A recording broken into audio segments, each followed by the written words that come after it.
반갑습니다. 우리 백삼 목상, 108목장 귀한 찬양 감사드립니다. 우리 옆 사람과 인사하도록 하겠습니다. 사랑하고 축복합니다. 다시 한 번 더 인사하겠습니다. 새해에는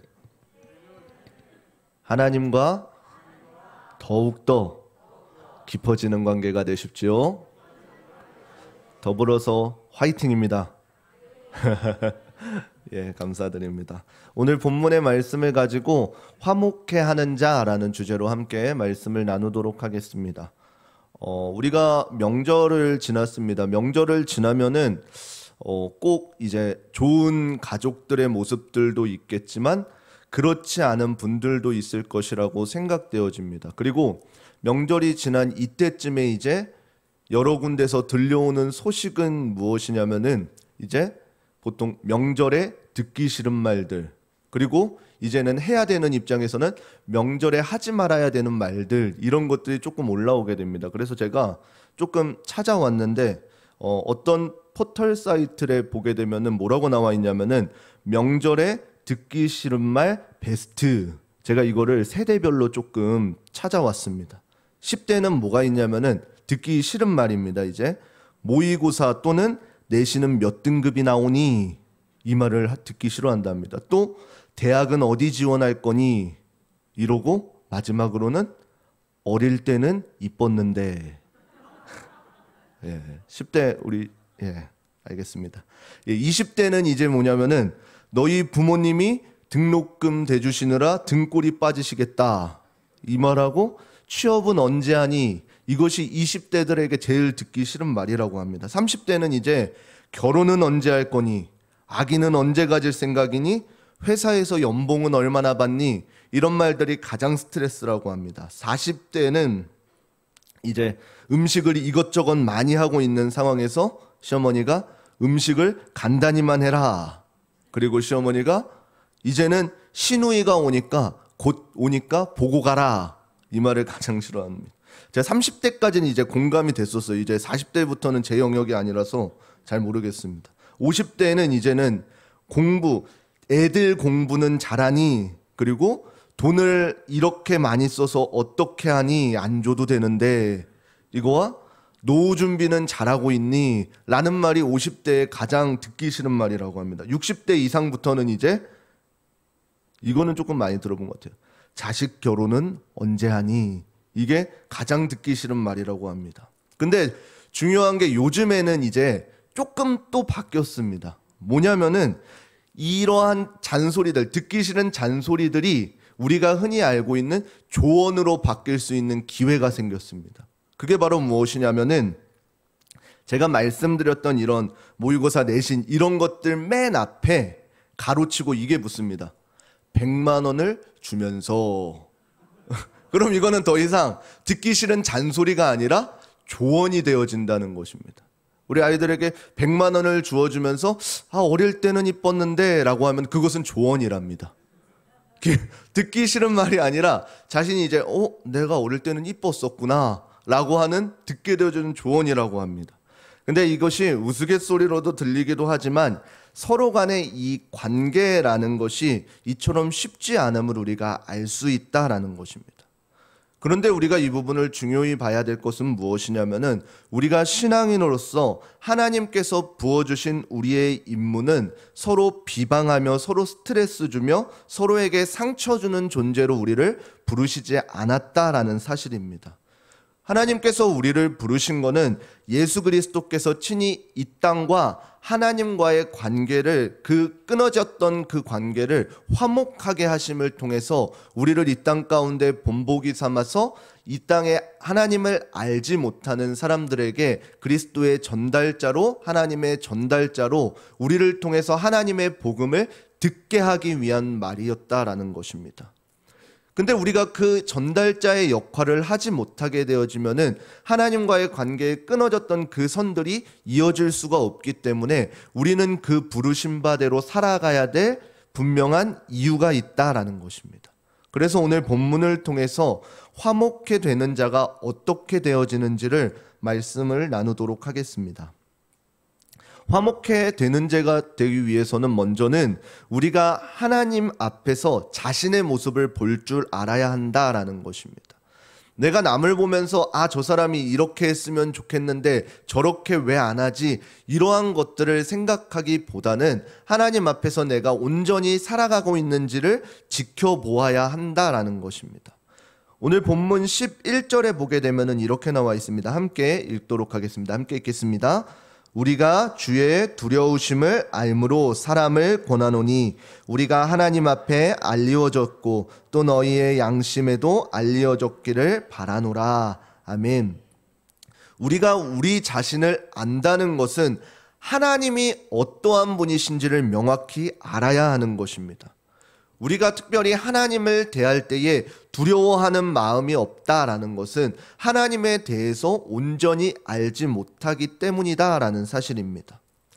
흔히 우리가 상담을 할 때에 제가 이제 아이들이나 집사님들이랑 권사님들이랑 이야기할 때에 가장 먼저 묻는 것이 무엇이냐면은 당신의 하나님은 어떠한 하나님이십니까? 라고 이렇게 물어보게 되어지면은 들어오는 대답은 이제 각양각색입니다. 어떤 분은 사랑의 하나님입니다. 어떤 분은 두려우신 하나님입니다. 어떤 분은 친하신 하나님입니다. 나를 돌보아 주시는 하나님이십니다. 이렇게 여러 가지의 하나님이 있는데 우리가 모두 알다시피 하나님이 여러분이 아니시라 우리가 경험하고 우리가 그 속성, 하나님의 속성을 경험했기 때문에 나에게 오시는 하나님은 이러한 하나님이다 라고 고백할 수 있다는 것을 알 수 있을 것입니다.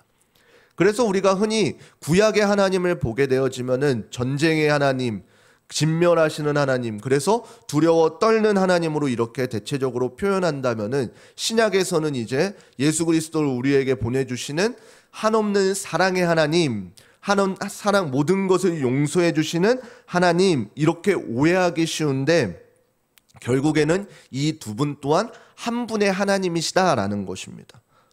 그러면은 오늘 본문 가운데에 주의 두려우심을 안다는 것은 무엇을 이야기하고 있는가 하면은 오늘 본문 바로 앞절에 보게 되면은 고린도후서 5장 10절 우리가 함께 읽어보도록 하겠습니다. 함께 읽겠습니다. 이는 우리가 다 반드시 그리스도의 심판대 앞에 드러나 각각 선악간에 그 몸으로 행한 것을 따라 받으려 함이라. 아멘. 우리가 주의 두려우심, 어떠한 두려우심인가 하면은 그 누구도 그리스도의 심판대 앞에서 벗어날 자가 없다라는 것입니다. 그래서 각 사람은 선한 일을 하든지 악한 일을 하든지 간에 그 어떤 모든 행실들이 그 행실에 따라 마땅히 그리스도의 심판대 앞에 서야 한다는 것입니다. 그렇기에 우리는 날마다 두려운 마음으로 하나님 앞에서 우리의 모습을 볼 수 있어야 하는 것입니다. 그런데 여기서 한 가지 오해하면 안 되는 것이 너무나도 우리가 잘 알다시피 우리는 우리의 어떠한 행위나 공의로 의롭다함을 입은 존재는 아닌 것입니다. 그래서 우리가 예수 그리스도로 인하여서 구원받았다라는 것은 결코 우리에게서 자랑할 것이 없다라는 사실인 것입니다. 우리가 한 것이 아무것도 없기 때문에 우리의 모든 그 행위로만 그 심판대 앞에 서게 되면은 절대로 그 누구도 주의 그 강렬한 심판을 피할 자가 없을 것인데 예수 그리스도를 믿음으로 우리가 예수 그리스도로 옷 입어서 하나님께서는 우리를 볼 때에 우리의 죄된 모습을 보는 것이 아니라 우리와 함께 계시는 예수 그리스도를 본다라는 이 사실이 우리가 당당할 수 있게 해주는 것이지 결코 우리의 모습으로 다가설 수는 없다라는 사실인 것입니다. 그래서 우리가 우리를 자랑할 것이 아니라 자랑할 것이 없으면서도 오늘 본문 가운데 겉으로만 자랑하는 위선자들에게 우리는 두려워함으로 하나님을 두려워함으로 당당해질 수가 있다라는 것입니다. 우리가 정말로 이 땅 가운데서 아무런 죄가 없고 깨끗하게 살아서 당당한 모습을 보이라 이것이 아니라 예수 그리스도 안에서 우리가 결코 한 것이 없으므로 오직 예수 그리스도만 높입니다 라는 이것으로 당당함을 높이라 라는 것입니다. 그러면 우리가 진정으로 이 땅 가운데서 당당할 수 있는 이유는 무엇이냐면은 고린도후서 5장 14절 함께 읽어보도록 하겠습니다. 함께 읽겠습니다. 사랑이 우리를 강권하시는도다. 우리가 생각건대 한 사람이 모든 사람을 대신하여 죽었은즉 모든 사람이 죽은 것이라. 아멘. 우리가 이 땅 가운데에서 당당할 수 있는 이유는 무엇이냐면은 오직 그리스도의 사랑이 우리를 강권하시기 때문이라는 것입니다.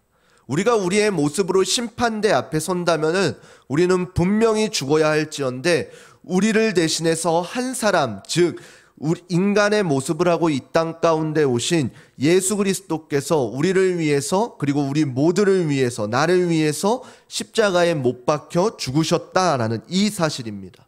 이 사실 때문에 우리가 이 땅에서 겉으로 내가 당당해 착해 이러한 사람들 앞에서 나는 정말로 하나님 앞에서 복음을 전할 수 있어, 이 당당함을 가질 수 있는 이유가 여기에 있다는 것입니다. 내가 정말로 당당한 것이 아니라 하나님께서 나를 예수 그리스도로 옷 입혀 주셨기 때문에 우리는 당당할 수 있다는 것입니다. 그렇기에 우리는 죄된 존재이지만 예수 그리스도로 인하여서 의롭다함을 입은 존재인 것입니다. 그렇기 때문에 우리가 이 모습을 날마다 말씀 가운데 비추어 보아야지, 그렇지 않게 되면은 나의 어떠한 지책, 나의 어떠한 재산, 어떠한 일들을 행했어, 이것들로 우리의 모습을 겉포장하면은 안 된다라는 것입니다. 그래서 결국에는 언젠가는 나의 어떠한 환경과 직책과 어떠한 많은 쌓아온 재물들이 필요 없어질 때가 있다라고 오늘 성경은 기록하고 있습니다. 그때가 언제냐면은 고린도후서 5장 1절에 보게 되어지면은 만일 땅에 있는 우리의 장막집이 무너지면 이렇게 이야기하고 있습니다. 바로 이때를 이야기하고 있습니다. 이 땅에서 우리가 내가 나름대로 내가 원하는 대로 내가 어떠한 목적을 갖고 쌓아왔던 이 땅의 장막집이 무너질 그때가 되면은, 즉 예수 그리스도의 하나님의 심판대 앞에 서게 되면은 우리의 어떠한 자랑할 것들이 다 사라지게 되어진다는 것입니다. 그렇기 때문에 우리의 어떠함으로 우리는 자랑할 것이 아니라 오직 하나님의 온전한 사랑의 증표이신 예수 그리스도를 통해서 우리는 당당해야 한다라는 사실인 것입니다. 말씀을 통해서 내가 자랑할 것이 없음을 비추어 보고, 그렇기 때문에 우리는 그 다음의 이후의 삶들을 살아갈 수 있어야 된다는 것입니다. 그래서 화목해 되는 자가 되기 위해서 가장 첫 번째가 내가 정말로 하나님 앞에서 어떠한 존재인지를 바로 알는 것이 중요한 것입니다.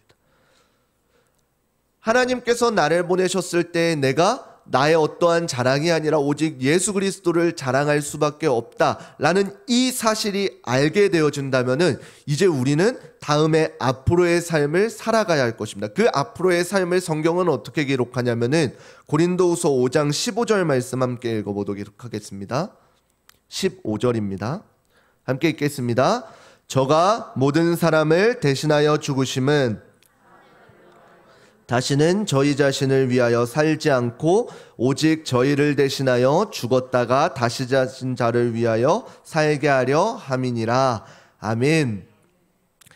우리가 지금 이제부터 앞으로 살아가야 될 것은 무엇이냐면은 나를 위하여 사는 것이 아니라 오직 나를 위하여 죽었다가 다시 사신 자를 위하여 살게 하려 하심이라 라고 이렇게 기록하고 있습니다.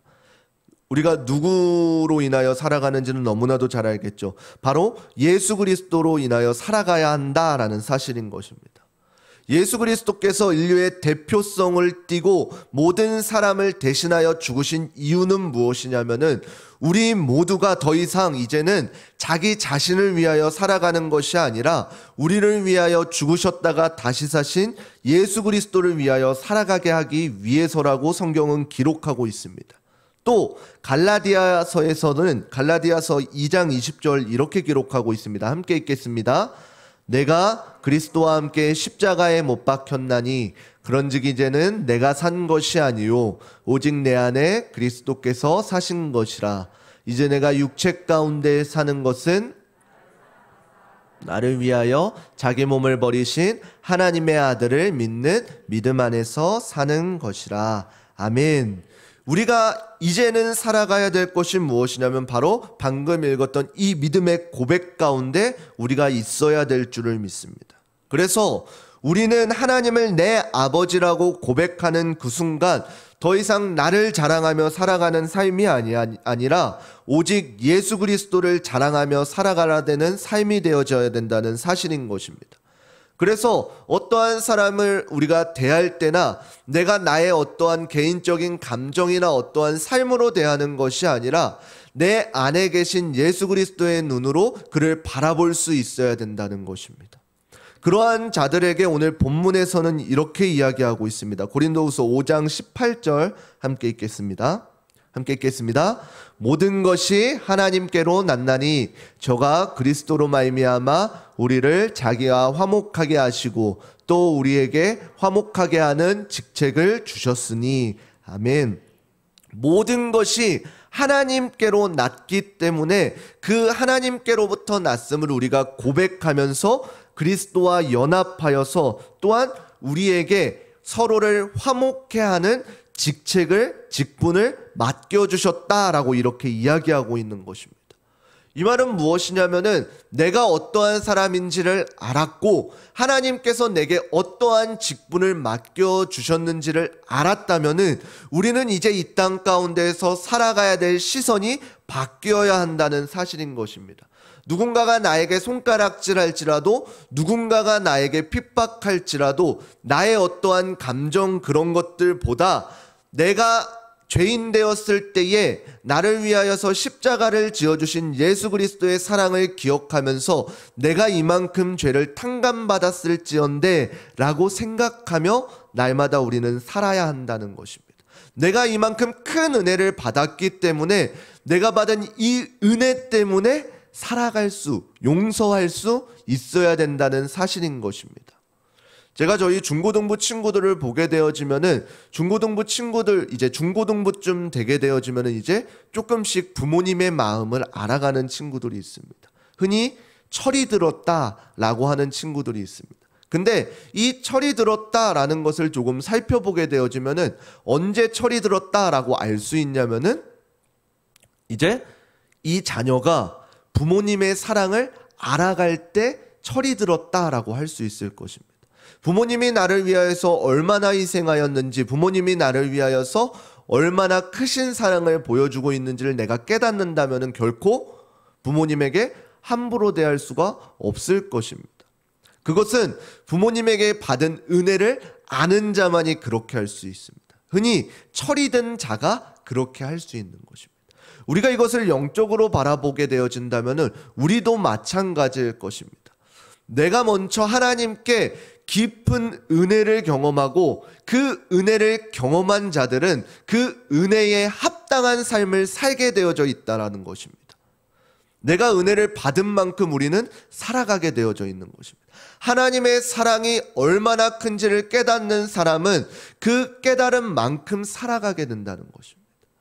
하나님께서는 우리를 어떻게 사랑하여 주셨나요? 그 하나밖에 없는 독생자 예수 그리스도를 우리에게 보내주시기까지 우리가 어떠한 선한 일을 한 때가 아니라 우리가 아직 죄인 되었을 때 내가 스스로 살아가겠다고 하나님을 등져버린 그때에 우리를 너무나도 사랑하셔서 예수 그리스도를 보내주셨다는 그 사실을 우리가 기억한다면은 날마다 기억한다면은 우리의 삶은 달라질 수가 있다라는 것입니다. 자녀들이 부모의 마음을 아는 순간, 철을 든 순간 이제는 부모님께서 원하는 삶을 내가 맞춰갈 것입니다. 부모님께서 내가 어떠한 욕하는 것을 안 좋아한다면 내 입에서 욕을 끊을 때고 어떠한 것을 공부하는 것을 원한다면 공부를 열심히 하는 삶을 살아갈 것입니다. 근데 오늘 본문에 어떻게 나와 있습니까? 하나님께서는 우리에게 화목케 하는 자의 직분을 명하셨다고 하셨습니다. 우리가 하나님의 사랑을 깨달았다면은 하나님께서 우리에게 맡겨주신 그 직분을 살아가야 할 것입니다. 어떻게요? 우리가 은혜 받은 만큼 살아가는 것입니다. 그래서 결코 우리의 삶은 나 혼자만의 삶이 아닌 것입니다. 그리스도인들과 있을 때뿐만 아니라 하나님을 알지 못하는 자들과 함께 있을 때에도 우리의 삶은 하나님을 드러낼 수 있는 표식인 것입니다.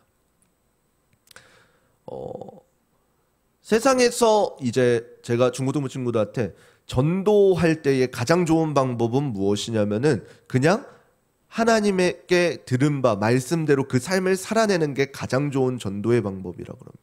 우리가 이제 여기에 계신 분들 중에 이제 모태신앙이 아닌 분들, 전도 당했다, 전도 받았다, 전도의 은혜를 주셨다. 예, 좀 잘 표현했네요. 예, 그 전도를 아무튼 아시죠? 그 받으신 분들은 아실 거예요. 처음에 전도 그 복음을 듣자마자 이것이 복음이구나 그러면서, 물론 그런 분들도 계시겠지만 대개는 어떻게 돼요? 그 전도 복음을 전해준 사람의 삶을 보고 이 사람이 믿는 하나님이 어떠한 분이신가 궁금해서 오게 되어질 것입니다. 그것이 보통 보편적인 전도인 것입니다. 만약에 제가 저의 모습의 삶이 엉망이면은 저를 통해서 새로운 열매들이 맺을 수 있을, 분명히 하나님의 강권적인 사랑으로 맺어질 수 있지만 그렇지 않다라는 삶인 것입니다. 그래서 우리는 믿는 자들과 있을 때나 믿지 않는 자들과 있을 때나 우리의 삶이 늘 한결같고 화목해하는 자의 직분을 가져야 되는 이유가 여기에 있는 것입니다. 그런데 조금은 안타깝지만 현실적으로 보게 되어지면은 어떤가요? 우리가 있는 곳에 우리를 통해서 화목해 되어지는 곳이 맞나요? 아니면은 우리의 연약함으로 인해서 분쟁이 일어나는 곳이 맞나요? 대개는 분쟁이 일어나는 곳이 많을 것입니다. 그래서 우리는 이때 절망하며 드러나는 것이 아니라 이 사실을 기억하고 날마다 우리에게서는 선한 것이 나올 수 없음을 깨닫고 하나님 앞에 엎드려서 하나님의 도우심을 구해야 한다는 것입니다. 그래서 그럴 때일수록 우리는 날마다 말씀 가운데서 우리의 현재의 모습들을 비춰보고 내가 어떠한 부분이 연약했구나, 어떠한 부분이 부족했구나, 말씀 가운데 다른 사람을 비춰보는 것이 아니라 나를 비추어 보아야 된다는 것입니다. 그래서 나의 그러한 모습을 통해서 하나님 앞에 회개하고 그러한 모습들, 계속해서 나의 모습들을 볼 수 있어야 된다는 것입니다. 그리고는 어떻게 하나요? 내가 이제 하나님과 화목해 되는 삶을 살았다면은 이제는 하나님의 마음을 전하는 자로서 내 주변에 있는 사람들에게 예수 그리스도를 소개해 주어야 한다는 것입니다. 내가 이제 하나님과의 온전한 친밀감을 누리고 있다면은, 하나님의 은혜를 경험하였다면은 그 하나님의 은혜를 알지 못하는 사람들에게 예수 그리스도의 통로가 되어서 그 귀한 복음을 전해 주어야 한다는 것입니다.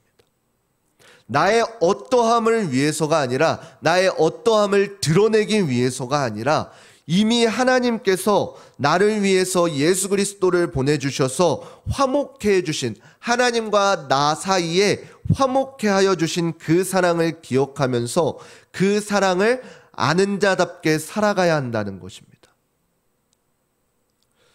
화목해 하는 자의 직분은 어려운 것이 아닙니다. 먼저는 하나님과의 나 사이의 관계 가운데 친밀함을 누리는 것입니다.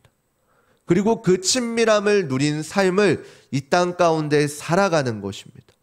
다른 사람들에게 보여지기 위한 삶이 아니라 매 순간순간 하나님과의 친밀감을 유지하려고 발버둥 치는 삶을 살아야 하는 것입니다. 다른 사람을 비추는 것이 아니라 말씀 가운데 나의 삶을 계속해서 비춰가면서 나의 연약함을 고백하고 하나님께 세임받아서 살아가야 한다는 것입니다. 우리 옆 사람과 인사하도록 하겠습니다. 화목해하는 자가 됩시다. 다시 한번 인사하겠습니다. 제가 화목해하는 자가 되겠습니다. 그래서 2023년에는 우리를 통해서, 특별히 나를 통해서 분쟁이 일어나는 것이 아니라 나를 통해서 한 생명 한 생명이 예수 그리스도를 알고 하나님과 화목해 되어지는 그러한 화목해하는 자의 삶을, 그리고 그러한 삶을 통해서 하나님께 간절히 나를 사용하게 해달라고 고백할 수 있는 귀한 삶을 사시기를 주님의 이름으로 축원합니다.